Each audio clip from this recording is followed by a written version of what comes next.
This is the You Winning Life Podcast, your number one source for mastering a positive existence. Each episode will be interviewing exceptional people, giving you empowering insights, and guiding you to extraordinary outcomes. Learn from specialists in the worlds of integrative and natural wellness, spirituality, psychology, and entrepreneurship, so you too can be winning life. Now, here's your host, licensed marriage and family therapist, certified neuro-emotional technique practitioner, and certified entrepreneur coach, Jason Wasser.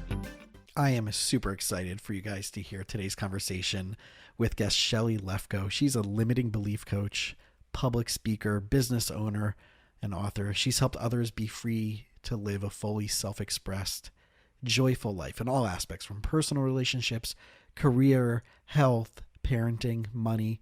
She's personally helped thousands of people worldwide to eliminate self-limiting beliefs so you can lead and they can lead the life they've always dreamed of. And her passion is to engage with entrepreneurs to help them eliminate the beliefs that are holding them back from creating a successful business and career. She's had a tremendous amount of speaking engagements and presenting engagements, been on a ton of podcasts, and has been featured on popular podcasts such as Dr. Mark Hyman's The Doctor's Pharmacy and Jim Quick's The Quick Brain. And I really do want to prepare you, because part of this conversation at the end is going to get into some very hot topic, button pushing, up to date what's going on in the world conversations. And you're going to hear me get into a little bit of some of the things that are in my world, some of the things that are really putting myself in a uncomfortable place, and how I've been navigating it. So just buyer beware. Today's episode at the end is going to get a little bit different, a little bit more emotional, and a little bit more open than the average run of the mill, even though our conversations are pretty deep in the first place. But you're going to hear some stuff. So just buyer beware that near the end of the session, we're going to go a little bit even more deeper than usual. And I really do thank Shelly for allowing our conversation to go there. It was such a really powerful and deep experience. So I look forward to your feedback on this. And if you have any thoughts, any questions, anything that you want to go deeper on, please reach out to us. We'd love to hear from you, both myself, my guest Shelly in this episode, and any other of our guests. But please send us some feedback, as possible. Always follow us and subscribe to hear more, and leave a positive feedback on iTunes for the episode, which will help other people find the show as well. And without any further ado, here's today's guest, Shelly Lefkoe. All right, everybody, welcome back. So as you know, today's guest is Shelly Lefkoe, and she's a limiting belief coach. And Shelly, I'm so excited to be hanging out with you. I know we were supposed to do this a little bit ago, and there were some good things that were going on in your life, so we had to reschedule. So first, congrats on your daughter's wedding, correct? Yes, my daughter's wedding. Yeah, so awesome. So you have a soon-to-be published book, The Surprising Solution to Success, which you wrote with a serial entrepreneur. So let's start off with that. What's the book? What's it about? And who's going to benefit from it? Okay. It's so funny. It's the least, it's the last thing I would have thought I would have written a book on, because 6.5 years ago, my husband passed, and I was left running a business, and I knew nothing about running a business. I love working with people. I can, work with the Queen of England and I would feel confident, and Oprah wouldn't matter, but running a business was not my wheelhouse. So I'm writing a book with a serial entrepreneur about entrepreneurship. Mm-hmm. And it's less about entrepreneurship and more about what's in the way of becoming a successful entrepreneur, which is my wheelhouse. So I was speaking at a conference in Costa Rica, and about beliefs, which is, of course, what I speak about. And Vaughn, who is a serial entrepreneur, was in and he coaches. He's a lawyer. He owns a law firm, and he coaches entrepreneurs. And he heard me speak, and he went, "Oh my God, that's the missing piece." And it was so funny, because that's what I always wanted to call my book, The Missing Piece. Mm. So you can take workshops and learn information and take pages and pages of notes and go home, and 3 days later the notes are in a drawer and nothing's changed. And it could be great information, but if your beliefs are in the way of you using it, you won't. And so he said, and he said exactly what my husband said, my late husband, when he created this process, was that people know what to do. We know that we should eat healthily and we'll live longer and feel better, and we don't do it. We know we should exercise and we don't. We know that this relationship we're about to go into is not right, and we go in it and we stay in it. So we have great information, we know what to do, and we don't do it. And the premise of my work is that, and it's funny, Jason, because we created this over 30 years ago. And when we said beliefs, people would say, beliefs? Like, what do you mean? Religious What's that got to beliefs? do with it? Right. What's a belief? You mean a religious belief? And so now everybody's kind of jumping on the belief bandwagon, because people are starting to realize that you can't make permanent change without changing your beliefs. Yeah. We have a process that actually eliminates beliefs quickly, permanently. And I watch every day of my life, people's lives change. And with entrepreneurs, there are very specific beliefs that keep them stuck. Yeah. It's so interesting. I'm in a Facebook group for one of the integrative medicine modalities I practice as a therapist. And someone today posted about, I know I should be charging more. And it was like this whole paragraph, and it was just stuck belief after stuck belief, as if someone out there is going to give them the answer that if I can only see that someone's charging 5 times as much per session as I am, maybe I can change my belief internally about, so what are you guys charging? And that's an inconsequential conversation, right? Yeah. It doesn't matter what anybody else is charging. It doesn't matter what other products people are creating. It matters, like, it goes back to that value. It goes back to, where you see those things exactly as you're saying. And I know that process, and I know that pattern, and I see different professional communities being stuck. If only I go to one more seminar, if only I take one more training, if only I hire one more coach, if only I change this one thing, then the silver bullet will happen for me. And I completely agree with you. It's an internal process, right? It's like you can go and you can have the world's greatest thought leaders, right? Those are the people who are talking about the mindset and the psychology of things, right? They've thought leaders, which I don't even know where that term came from, because it's very misleading in a lot of ways. But it does go back, and I think the one word that I would sum it up as is, what's the integration? How do you integrate it? And then that, again, you're right, it does go back to the belief, and we have to kind of manipulate in a healthy way ourselves to get there, because the wheel we don't have to reinvent the wheel to get there. It's already out there. Just have to make it simpler for ourselves. So what are some of the things that you consistently see when it comes to beliefs, that in addition to the value of, am I worthy enough to charge, or is it good enough to put out there? What are some of the consistent things that you're seeing over and over again that are blocking people from getting and accomplishing what they want? Well, the first thing is what you just said. Am I worthy to do it? Yeah. So I'm going to tell you the most common beliefs that people have, but I want to tell you first, what's fascinating is that no amount of evidence can get you to see that your beliefs are not true. So my best metaphor is I've worked with 5 Harvard PhDs who had the belief I'm stupid. Mm-hmm. So intellectually, they knew they weren't stupid, but they still felt it. They still believed it. And I'll explain why in a minute. But that's the first thing, is evidence doesn't get rid of your beliefs. So the most common beliefs that keep people stuck are, I'll tell you the 5 most common beliefs, and why I said about evidence is that most of us have read all the business books, Fail Forward. We heard all the quotes, just quote mistakes and failure, and you'll get 400,000 quotes on, Richard Branson says, if you're not failing, you're going to be mediocre. And, you're not trying if you're not failing. Right. Yeah, Larry Page and Sergey Brin said they wish they could start their own schools because kids come out of school afraid to fail, and we don't want you if you're afraid to fail. Doesn't matter. The biggest beliefs, I'm not good enough, is the number one belief that people have. I'm not important. So what workaholism is I'm not good enough, I'm not important. But what makes me good enough, what makes me important is having, or my achievements. So we have this belief, and we call it a core belief. I'm not good enough, or I'm not important. Now we have what we call a survival strategy belief. What makes me good enough is achieving things.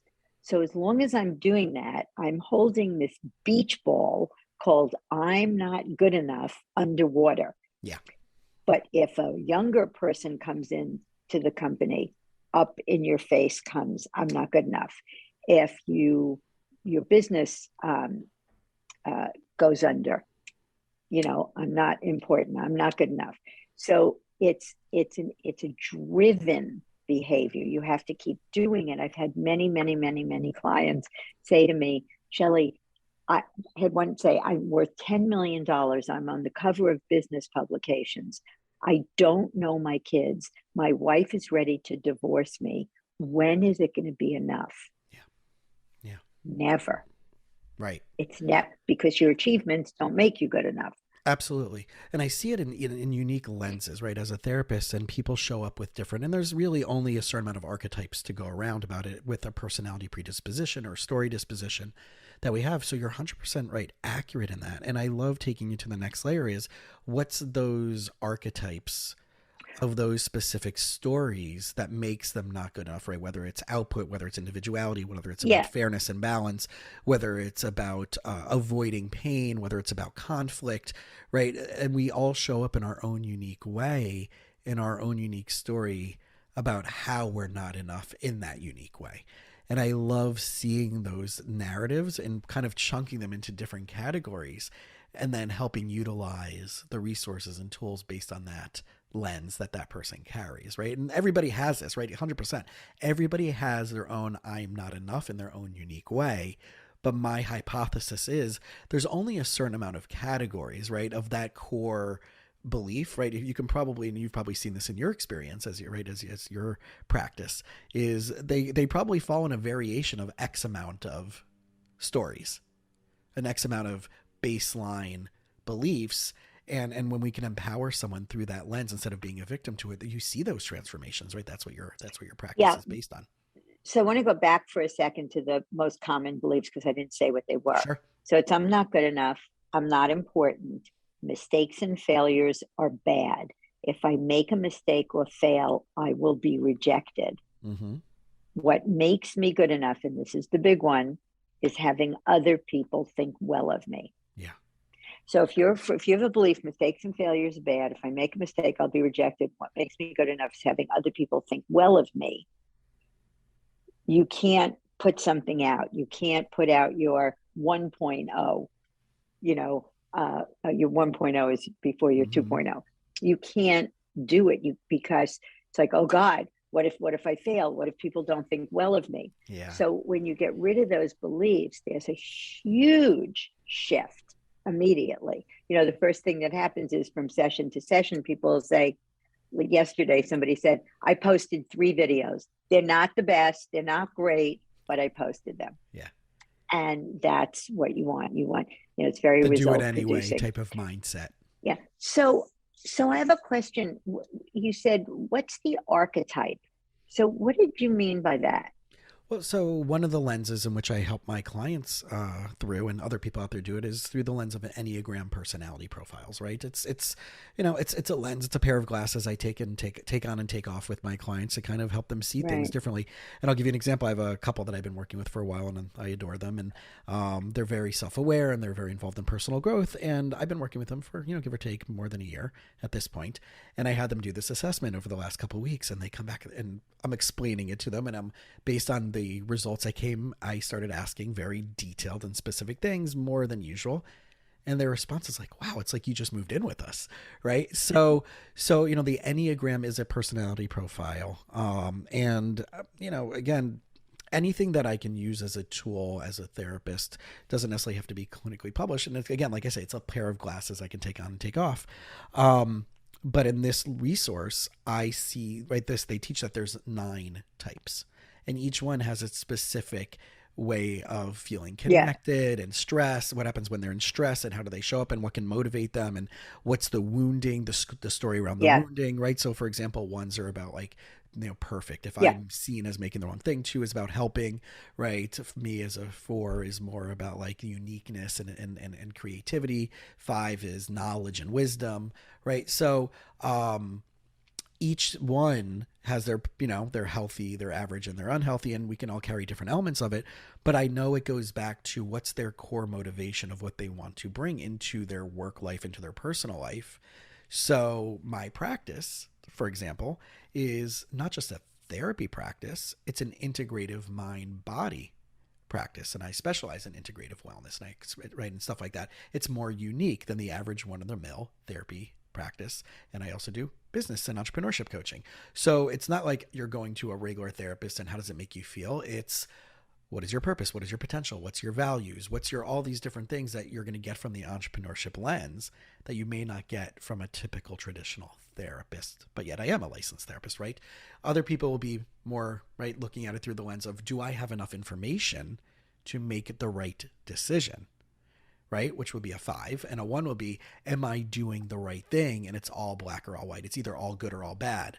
Right? So everybody has these core motivations, these core stories that they're trying to heal and fill. And I love using that as another lens to help empower versus seeing them stuck in victimhood in their own story. Oh. So we start with patterns. Mm-hmm. So I look at it from a different lens. We start with patterns. So somebody comes to me and says, I procrastinate. Yeah. And we uncover the beliefs underlying procrastination. And then they could be more of a 4 or a 7 or whatever they are. So it's just a different lens. Mm-hmm. People come and they say, I'm afraid to pull the trigger, or I have, I stay in crappy relationships, or I don't speak up for myself. So we start with patterns, and then we uncover the beliefs that underlie the patterns. Yeah. And then when the beliefs go away, the pattern goes away. And what I love is what you said about producing results, is that from week to week, what's different, what's the same, and then you see what you have to work on. Yeah. What do you notice that's different? And if nothing's changing, something's not working. Correct. Right. And that definitely goes back to, right, what's still layered in there with the beliefs. And I structured this out years ago, and I call it TFAB. It's your thoughts, your feelings, your actions, and beliefs, right? Your thoughts are what's going on, and that's like the sub layer. But it's still all based on your beliefs, right? Right. Your thoughts inform your feelings inform your actions, and your actions inform your beliefs, but your beliefs come loop back around and inform your thoughts, right? So that's the circle. And I love how you're describing it. Like if you're showing evidence moving in one direction, right, it's working for you, then your beliefs are more in alignment with something that's uplifting and holistically practical for you. And if it's still limiting with you, my guess is you're probably saying, well, there's still something in the belief that we need to tinker with to move you further down the line. Yeah. So we talk about meaning. So your thoughts, your mm-hmm. beliefs, have you give events meaning, right? Now, meaning comes from your mind. There's no meaning in events, right? Events don't have meaning. They may have consequences, but they don't have meaning. Another way of saying that is we don't know anything for sure because something happens. So once you form a belief, dogs are dangerous. Now the dog comes in the room and you give it the meaning it's going to bite me, and you feel fear. So all of our feelings come from the meaning we give events. And we have a process, it's a tool. And my husband did a TEDx talk on how to stop suffering. And it's all about giving meaning to events and how to dissolve it. So if you can get, we have different techniques, I have a Mm-hmm. course to teach this, but if something happens and you find yourself with a negative emotion, you stop and say, what just happened? My husband died. What meaning did you give that? Now, again, doesn't mean I didn't grieve, doesn't mean I didn't cry. Right. We're not But, eliminating that. Yeah. right, exactly. But not getting out of bed wasn't a good idea. So I said, what happened? He died. What meaning did I give it? I'm going to starve to death. My business is going to go Right. under. And then I would stop and say, well, it could mean that. And it could mean that I have an opportunity to step up and figure it out, which I did. And we had the best year we ever had that year, which was bizarre. But then I would find myself again feeling sad. And I'd say, Shelly, what happened? Morty died. What meaning did you give it? I'm going to be alone for the rest of my life. Well, it could mean that. What else could it mean? It could mean I have a second act coming. Mm-hmm. But what does it really mean? What do we know for sure? Because that happened, nothing. Right. So not that it doesn't matter or it's no big deal. It just doesn't have meaning. We don't know anything for sure because that happened. You know, it's funny. I've been on big, giant, amazing podcasts with 25 million downloads. Yeah. And I've been on smaller podcasts. And the fact that it has 25 million downloads doesn't necessarily mean that the smaller one is not going to produce a great result. You know, so people go, oh, I wouldn't do that. That's too small. Well, that's nonsense. You may meet somebody in that podcast, somebody might hear you that could totally change your life. Correct. You know, if somebody doesn't return your phone call, that doesn't mean that they don't care about you or they don't like you. The event has no inherent meaning. Yeah. And when you get that the meaning is in your mind, not in the event, the feeling goes away. And then you can interact with it. Then you can deal with it. Then you could say, Jason, what happened? You know, you didn't return my call, or, you know. Right. You can become curious about it versus already, have a judgment about it. And I think, and I love everything you're saying. And it's like, as you're talking, I'm thinking of like, okay, cool. So like, I read, in the 4 agreements, right? Don't make assumptions. Don't take anything personally, right? Those are 2 out of the 4. Right. The first one is be impeccable with your words. So even when you're talking to yourself about yourself, don't crap talk yourself, right? But number 2 is don't make assumptions. And 3, it's not about you. Don't take it personally, right? So that right there is another lens exactly supporting what you're sharing and teaching. And then obviously the whole world of law of attraction and Esther Hicks and all the other people, right? The Joe Dispenzas and anybody who's doing the neurology based emotional realities are also, right? All of this informs, because at the end of the day, for me, even though I'm a therapist and we think about like neck up, I'm very, very, very into the physiology of stress, the physiology that emotions are really just biochemical, the neuropeptides of our DNA carry our emotions. So therefore we can have a discomfort in our low back from an emotional stressor, right? So this is very much in my wheelhouse and what I love talking about. And I do want people who are listening to, reorient themselves exactly to what you're saying and understand, right? The meaning that we put to it is what creates our world. And our world is sonar. What we believe is what we put out there, and it's going to reflect back, and that's what's going to show up over and over and over again. And you can't talk your way out of that paper bag unless you do change your Yeah, beliefs. and you said one thing, Jace. Don, everybody, Don Miguel's book is wonderful, and I love it. But if you say to somebody, don't take things personally, Right. and they have the belief, I'm not good enough, or people don't like me. That's a great. I'm not likable. People don't like me.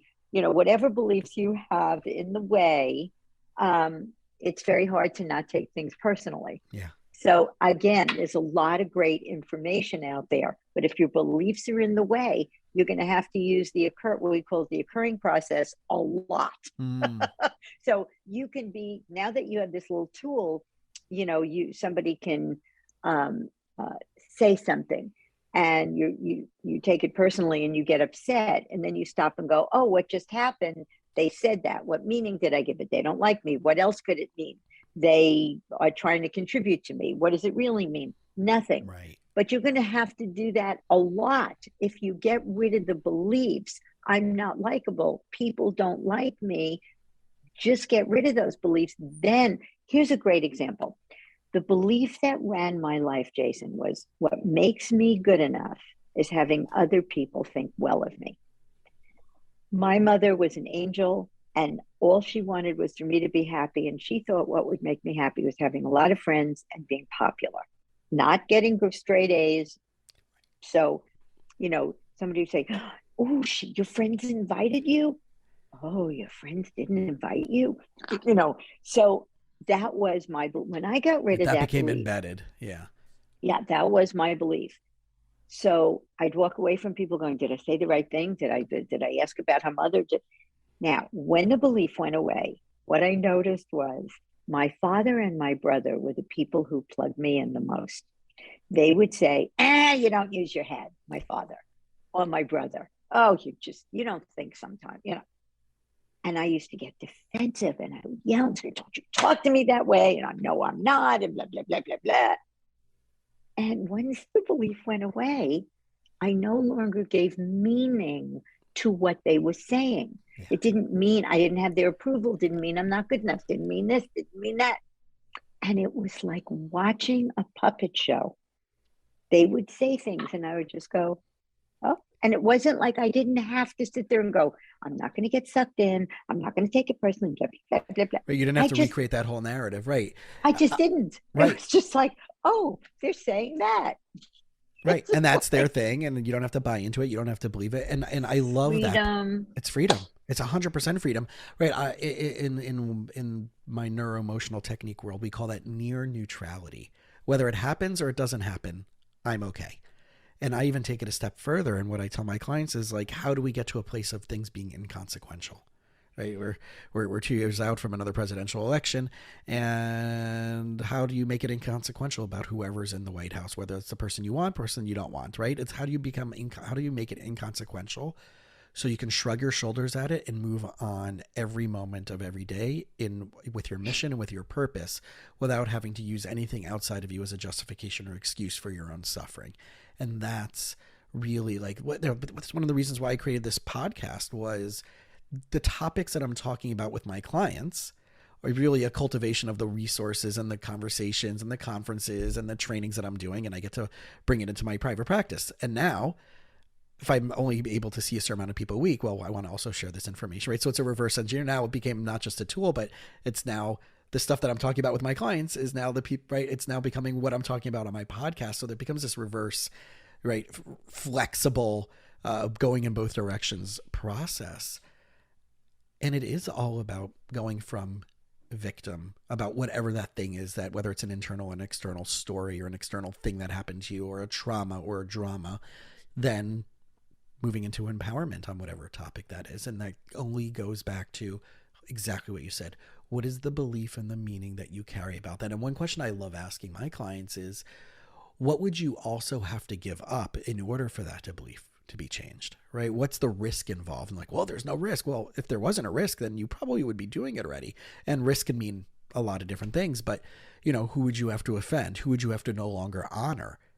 What would you no longer have to honor? What about you are you afraid would most have to change? Who do you think would leave your life? What would you not be able to give time, effort, energy, and attention to anymore if you decided to change your belief into a more healthy way? And that's right. That's where we start playing some hardball and start seeing some really stuck stuff in those conversations.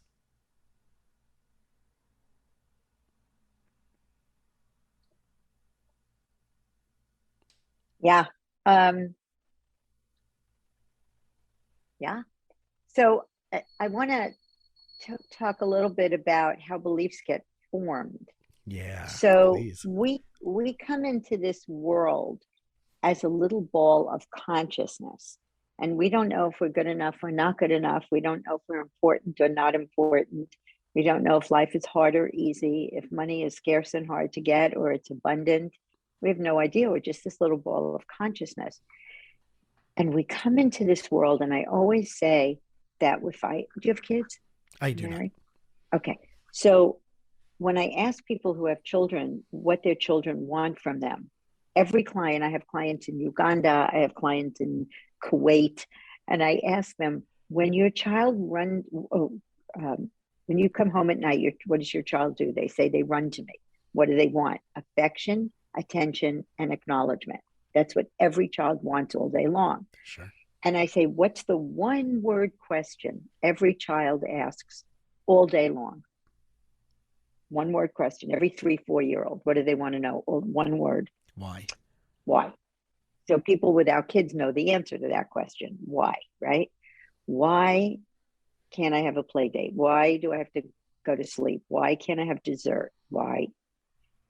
Why are mommy and daddy annoyed with me? Why can't I live up to their expectations? I guess I'm not good enough. Why do they ignore me when I'm talking to them? Why did they look at their iPhone when I'm talking to them? I have to get that plug in. I must not be important. Why are my parents struggling about money? Well, I guess money is scarce and hard to get. Or I'm causing them to have to spend more money than we have, right? In other words, the self-reflection comes in there, right? Yeah. Yeah. So, or they're getting divorced and it must be my fault because it's every child's fault that your parents get divorced. And the reason, and this is the thing that very few people understand, the reason our beliefs stay with us through lifetimes, the reason that you can go to Harvard and get a PhD and still think you're stupid is because we think we saw our beliefs in the world. And it's impossible to not believe something you think you saw. So yesterday, my last client, his father would stop talking to him for days on end when he made a mistake, did something wrong. And so he was trying to get rid of the belief, what makes me, if I make a mistake or fail, I'll be rejected. And I said to him, doesn't it seem like you saw that? He said, I did see that. Now, anything you could see has a color, shape, and location. You can't see what's going to happen in the future. Right. So you see your father stop talking to you for days on end when you don't do what he wants. But you can't see, anytime I make a mistake or fail, I am going to be rejected. You can't see what's going to happen in the future. The next day he's doing a speech. He had a fear of public speaking. And he's doing a presentation and he makes a mistake and some guy points it out. And he says, oh, tell me the right answer. And he says, oh, thank you for speaking up. I wouldn't have wanted anybody to walk out of here with the wrong information. And he goes on with his presentation. And he feels confident. It was no big deal. And he's walking to his office and the phone is ringing. And it's the executive vice president of his company. And he said, I was in the room when you made that mistake. I was so impressed with how you handled it. I'm putting you up for a promotion. So he not only didn't get rejected, he got promoted, right? So we think we see our beliefs in the world. So most self-esteem beliefs are created in the first 6 to 8 years of childhood because most parents don't have parenting skills, which is why I created a parenting course. Yeah. And there are certain cultures. So I'm about to do two 2-day workshops in Vietnam, and they're parenting workshops, and I'm really excited. And we have 300 people Friday who are going to be on Zoom for a little taste of it. And I'm really, really excited because Asian culture, it's all about A's. And you must get straight A's. Performance you must oriented. achieve and performance and achieve and play the violin and play it perfectly. And so you become a human doing and not a human being. Correct. And I always tell parents, acknowledge your children for being. I love being with you. You're a joy to be with. You're warm and kind and thoughtful. So they know that their being, when my husband died, people said he was the most non-judgmental person I knew. He was loving. I never heard him say a bad word about anybody in 40 years, two people said. Right. You know, he listened, he was present. Not one person said he went to the University of Chicago.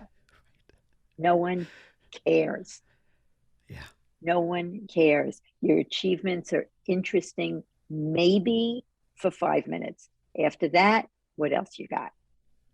And people don't get that, right? The relationships at the end of the day, it's as much as, right? And I see this with people who are like the thought leader the talks. It's not as much as what they say, but what do you feel about yourself? How do you feel after they're done, right? And I think that's something that we can tap into more, especially as relationships in our culture are being torn apart, intentionally, unintentionally, whatever it is. And people are, just finding more and more reason not to connect with someone than we are to connect with someone, which also probably gives us, maybe we're also finding more reasons not to connect with ourselves as well. And right, as we're looking more and more to the divisiveness and that divisiveness definitely trickles down into our own head about how we're talking about ourselves. And it's really a powerful thing of transforming and using the tools that you've been talking about to get a healthier, happier, meaningful.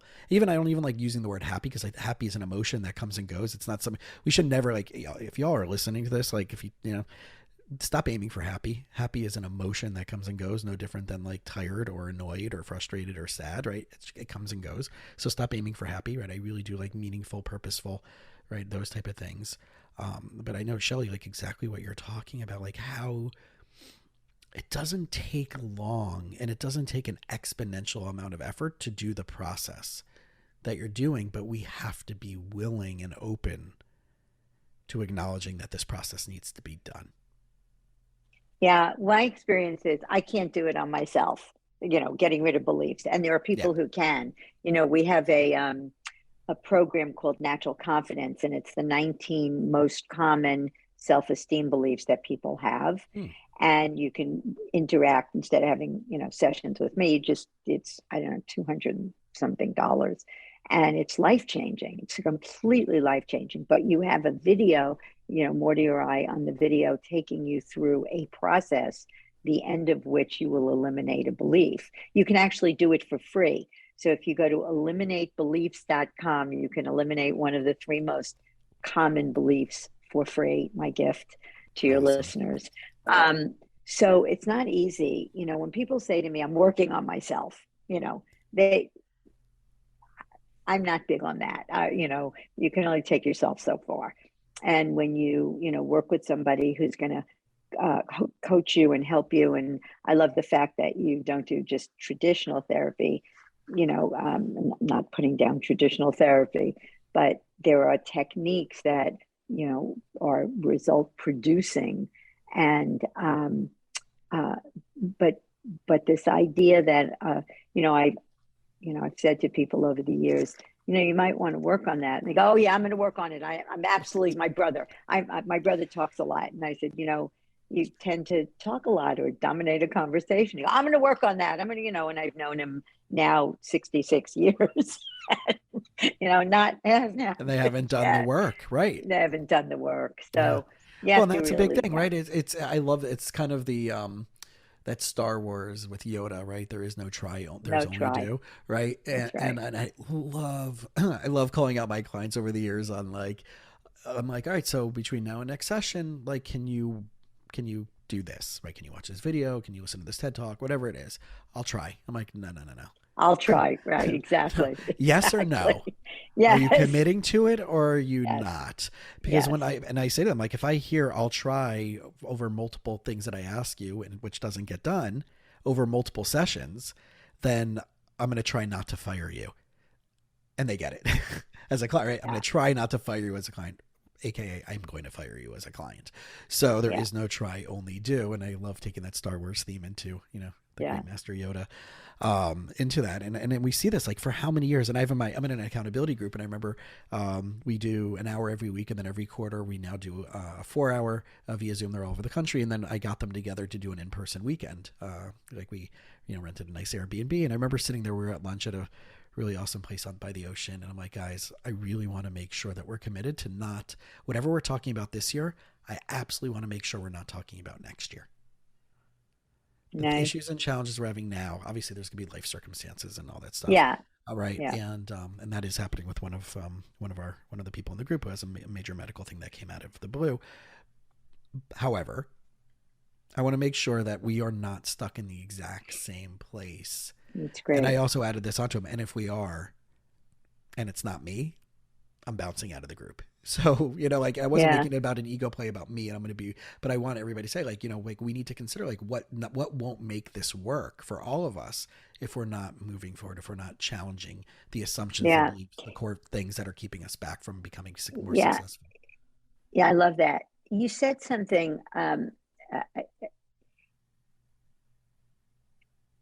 about being, the divisiveness. And it was funny because I thought you were going to say the devices that we use, which keep us separate. The divisiveness, the political situation is just, we are becoming more and more and more divided. And I know that you listen to, Joe and all these people who talk about oneness and, we are all connected and we are all one and all that. And I think that we have to be resilient because things happen in the world that are very real, overturning Roe, whatever your listeners' politics are, for a lot of people, that was devastating. Very, very devastating, very devastating. What's going on in our political world. We have somebody for the first time in the history of our country who will not bow to the peaceful transference of transfer of power, and it's just like, you sit there and go, my God, a democracy is being threatened and there are millions of people fighting for this. So there's a lot of frightening things. And there's millions of people fighting for that, not against it, right? So this duality that we live in, which goes back to everything you talked about with energy and with there is duality. Everything in our world is duality. Yeah. But what I was going to say is that the thing about, I wanted to make a very, very important distinction: beliefs and meaning. So I'm very careful. I'm a word Nazi, because when I say something, I mean it. Beliefs get formed in the past. Meaning gets formed in the moment. So the meaning that we give what's happening is a function of our beliefs. So if you believe that a woman has a right to choose, you're going to give the meaning of what just happened, that this is terrible and throwing us back into the Stone Age. Correct. If you believe life forms at conception, you are going to give the meaning to what happened. This is the best thing that ever happened. The resilience comes from being able to get to that last step of the fact that Roe got overturned doesn't mean that you can't get an abortion. Right. Now, the consequences, it's going to impact poor people who can't afford to go fly to the next state or to California to get one. So there is a reality. But if you don't give if you are able to dissolve the meaning that you gave, now I can be an activist. Now I can look at what can I do about it? Right. As opposed to what you just said, being a victim. Victim to it. Because being a victim is not a wonderful way to spend your life. My husband had a word that I love, efficacious. You want to be able to affect change. Agreed. So there's racial diversity, there's global warming, there's the political situation, food insecurity. You can't be involved in everything. My heart pull is racial diversity. So I'm in a group called the Transformational Leadership Council, with all the thought leaders. And I've been in it from inception, 15 years. And we meet twice a year for 5 days. And it's all the people in the transformational business. It was started by Jack Canfield. Right. And so we're looking at, as a group, getting together and just loving up on each other, and because we all serve So we don't take things on as a group. But what happens is little pockets of people start saying, wait a minute, this racial diversity thing is nuts. You know, when George Floyd died, when George Floyd was murdered, my heart was broken, just broken to watch that. So I went into a diversity group, and we meet twice a month for 90 minutes, and we read books, we educate ourselves. I just watched the movie 13th. Mm-hmm. Unbearable, but important to educate ourselves in what is good, because education is, again, if you have beliefs, it won't matter. But if you at least know what's going on, now I can start doing something. So as opposed to being a victim and going, oh God, the world's going to hell in a handbasket, and there's this and there's this, Right. and you could lay on the couch and suck your thumb and watch television and go unconscious. But if you can get rid of the beliefs that you have about your own racial, your own Biases or biases. prejudices. Yeah. Thank you. Get rid of your own. Eliminate your beliefs so that you could be different.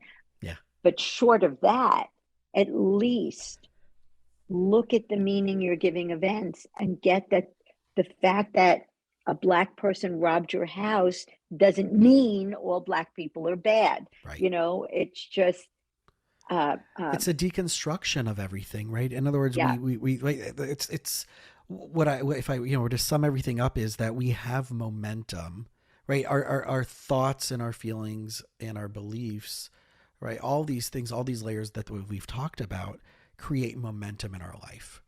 And in order to feel better about what's going on, in order to be more proactive about what's going on, we have to find a time to stop and deconstruct that so that the momentum can be by our own doing, not by the gravitational pull of what we've become limited or challenged or stuck to. And everything you're saying is so profound and so powerful. And that's why I love having clients that are opposing political views. I mean, and I have this joke that I say with them, like, listen, I don't care who you vote for. I don't care who you sleep with. I don't care who you're voting for while you're sleeping with someone. Just don't be a dick. Right. And I have, my God, right. my ex son-in-law, my grandson's father, when he was little, I just told this to somebody yesterday. That is so bizarre, just bizarre. He used to say to him, Loki, don't be a dick. Right. It's that simple. It's that simple. Jason, the first time he said it, I went, oh, that's a good message. Right? Because I have friends that are like radical. I mean, I have friends that are like, Tea Party. Well, I guess MAGA is now Tea Party 2.0, but like, right. I have friends that are like all the way out, like, and I have clients that are all the way on the other political spectrum of me. Wow, good for you. And we, right. And it's just like, what do we both want that we both agree about? Yes, we may have different entryways about it, but are you okay? Right. I always ask this. Are you okay with working with someone who might have a different belief than you? I'm okay. Wow. Right. Wow. And are you okay? Are you okay getting your help? I mean, just to tell you, I remember it was a few years ago. I had this couple I was seeing when I was still in office pre-pandemic. It's like was it BCAD right now? It's PP pre-pandemic and after pandemic or whatever it is, whatever we're in right now. And this guy went on the husband went on a rant. And somehow he started saying something about and the Zionists and this. And I'm like, are you okay with a Zionist saving your marriage? And he just his brain just shattered in the room in front of me. Right. Are you okay with someone who believes in the independence of the state of Israel helping you save your marriage? And they never came back after that. Right. Because he just had spouted this thing. And I'm like, I'm okay helping you. Are you okay with me helping you? Right? Are you okay with this Jewish therapist helping you when you just went on this stupid anti-Semitic that you have no even clue what you're even talking about because you're just rehashing something you found on the internet. Right? And that just and they disappeared and they're lost because like I said, I don't care how you pray. I don't care who you sleep with.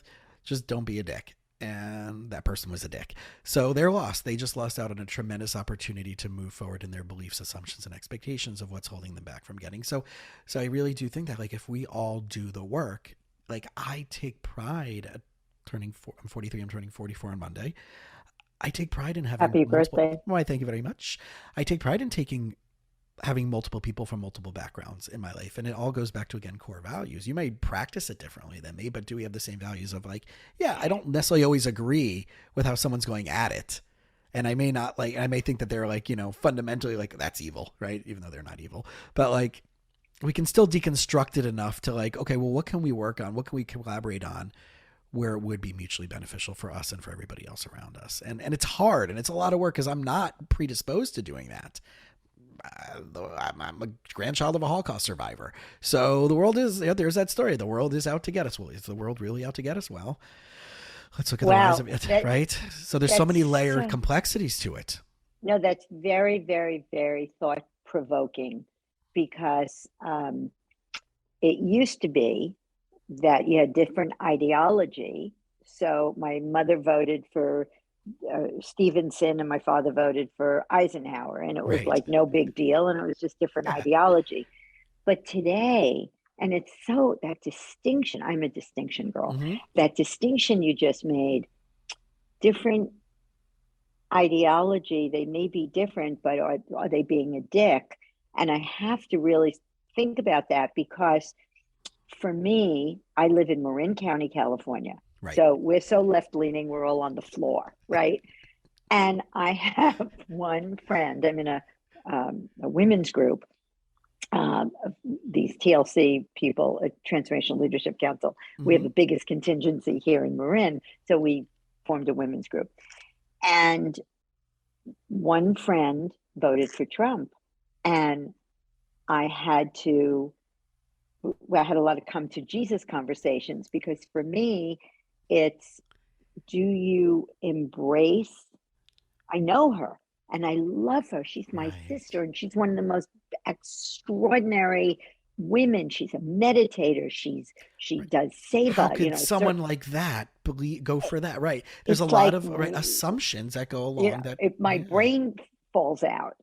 And so, he is a very polarizing figure. Sure. Right. And if your listeners are, Trump. Let's just call it like it is. He's a clinical textbook narcissist, right? As a therapist, I can say that, right? So if that offends someone, well, listen, it's funny how like when you call out someone, and I'm happy to call out people on the left too, right? I'm not. Humans are humans. We can start putting all these labels on it. At the end of the day, we're still humans with personalities and flaws and character traits and characteristics.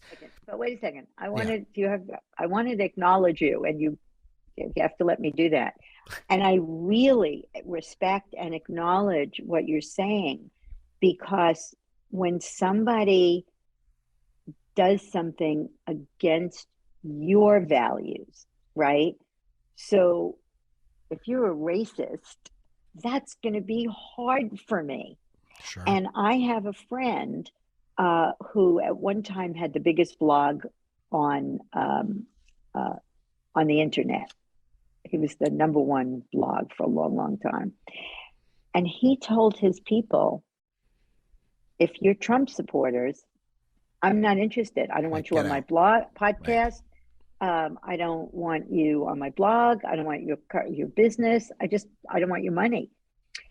And I thought, wow, that's a very powerful stand. And then I thought, but you're also cutting off the conversation. Mm-hmm. So they no longer can hear what you have to say. You can't hear what they have to say. And then we're going to get a bigger gap. So what you're doing is, I think, extraordinary. And I am someone who's always considered myself to be tolerant and somebody who's willing to listen and engage. And I'm finding it harder and harder. Oh, for sure. I really am. That goes back to, and I'm not saying I'm perfect at it, but thank you. I mean, I'm not perfect at it. It's something that I'm trying to consciously work on more and more. And still, again, it goes back to my biases and my judgments and expectations. And of course, there's like, I was on TikTok and now there's this person, like, again, like just going back to like, this middle of America white girl who left her, like, specifically, like she left a Christian cult, and now her whole TikTok is about like anti-Zionism and anti-Israel and the Israel lobby in America and all. And I'm like, You're so right. The amount of misinformation on any topic, and again, it could be on whatever it is, whether it's abortion, whether it's about racial justice, like the amount of misinformation that's out there, and that everybody jumps away at the Ben and Jerry's thing with like pulling out of Israel, and it's like, well, why is that the only issue? And they just sold Unilever just sold the Ben and Jerry's company in Israel to the private company that's been doing it in Israel. It's been a whole thing about like we're boycotting it, and we don't want to sell it. But why is that the only topic? Why are they not boycotting other countries that are having other social justices? Why is it that one thing? Is it really anti-Semitism? It kind of is, as much as you say, no, we're not. But then you're not doing this for other countries that you're selling your ice cream to about other topics. That kind of leaves you with a little bit of a bias about that belief, as much as you say, we're not. We believe in free society and free this and free that, but we're against, whatever. But so how do you deal with, the Nazis are coming out of the forest with the torches. Oh, I want to know where they are. I want to know where they are. Yeah, but wait, Jews will not replace us. Yeah. And he says there's good and bad on both sides. Right. No, they're Nazis. Right. But do you know what? Like I just said, I want to know the beautiful thing about what's happening. This is my spin on it with any issue. Right. And we'll use this as like, anti-Semitism and racism and bigotry and stuff like that. Pre this, no one knew who that person was because they can keep it under wraps. Now we know where they are. He brought it out. That's the blessing of this. But here's where beliefs come in again.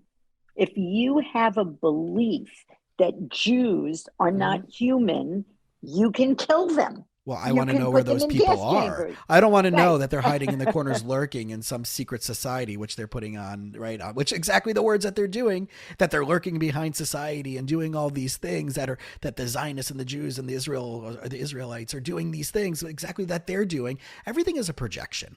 Right, this is actually the most Jewish I've talked on a podcast, the most like specific agenda, right? But everything that anything that any group calls out on that we hate, that group is doing it in their own unique way, in a way that they don't realize, right? It's such a psychological projection of their own thing, right? Whether it's macro to micro or macro to micro, that they're doing the exact same thing in their own unique way, except they project because it's so unclaimed and unowned and unevolved. But here's the thing. Yes, but here's the thing.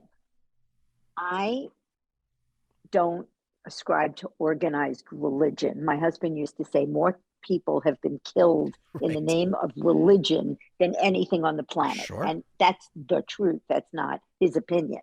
That's true. More people were killed in the name of religion. What's the numbers Monsanto's up to?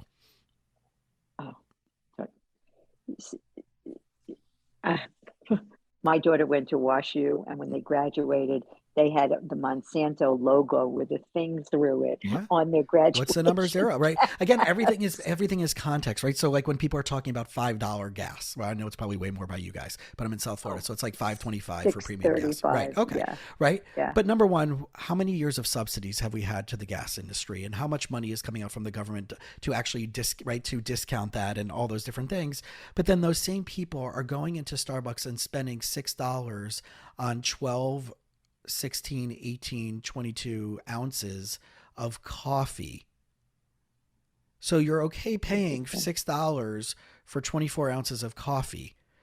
But then you go to the UK or anywhere in Europe, and you're paying per liter, you're paying equivalent of $6, $7, $8 per liter, what we're now just paying for a gallon. But those same people are still okay walking into a Starbucks or even a Dunkin' Donuts and paying $4, $5, $6 per 18 ounces. So again, the context of everything and juxtaposition of everything, anything in of itself can be an issue. But when you start leaning it against, well, but what are we comparing it to? What are we putting it up against? Then what do you, but you're paying for a cup of something that costs 25 cents for you to make at home, or 50 cents or $1 that costs you to make at home. You're willing to spend $6 for 24 ounces, but you're bitching and moaning about $6 per gallon, but then go rent a car in Europe and you're paying $6 to $8 per liter. That's so interesting. So context is everything. And I think that really does go back to the beginning of what is your belief, assumption, and expectation, for sure, about all this. So as we wrap up, context is everything, right? I say context is decisive. Yeah. So as we wrap up, and I know that you and I can probably sit and talk for hours, which is amazing. And one of the reasons why my not so secret is like I use my podcast to get in front of people I really want to spend time with, because most of them don't exist here in South Florida. So but I really do appreciate the time, and I want to just give you an opportunity for you to kind of give a shout out of where people can connect with you, where they can find more of the classes, the products, the services, workshops, all that good stuff. So where should they be going? Well, now I just want to say one last thing, and I will Sure. tell you that now I understand, because you live in South Florida, which is where my family lives, by the way, how you can either decide to be who you are or scream at the TV like my brother does when Ron DeSantis talks and have your head explode. My nieces and nephew think he's going to have a stroke. Well, do you know what the trick is to solve that problem? South Florida. Don't watch TV. Don't watch live TV. Right. So eliminatebeliefs.com. You can go and eliminate a belief for free. And that's basically, if you want lots of information, you can go to lefkoeinstitute.com, LEF as in Frank, KOE, Institute, there's a lot of T's.com. But go eliminate a belief for free. You'll love it. It'll be awesome. I'm so excited, right? The fact that like we can just do this, right? Again, people are like, oh, I'm going to hear this and I want to go do it. Then go do it, right? If this is something that in our conversation that, right, Shelly and I have been talking about, and there's something that sparks something inside of you, don't do it while you're driving, right? But where most people listen to their podcast, but go, right? Take this course, take the reading, right? Keep an eye out for the book is coming out when? We have no idea. We'd like to say September, but we'll see. We keep rewriting it. In fact, I have a book meeting in minutes. Fantastic. So good. So keep an eye out. So check out the website so you can check out the book of all these things. And obviously there's an amazing amount of resources on your website. And Shelly, I really do want to thank you for hanging out with us today. Thank you. Thank you for having me. Thanks for listening to the You Winning Life podcast. If you are ready to minimize your personal and professional struggles and maximize your potential, we would love it if you subscribe so you don't miss an episode. You can follow us on Instagram and Facebook at You Winning Life.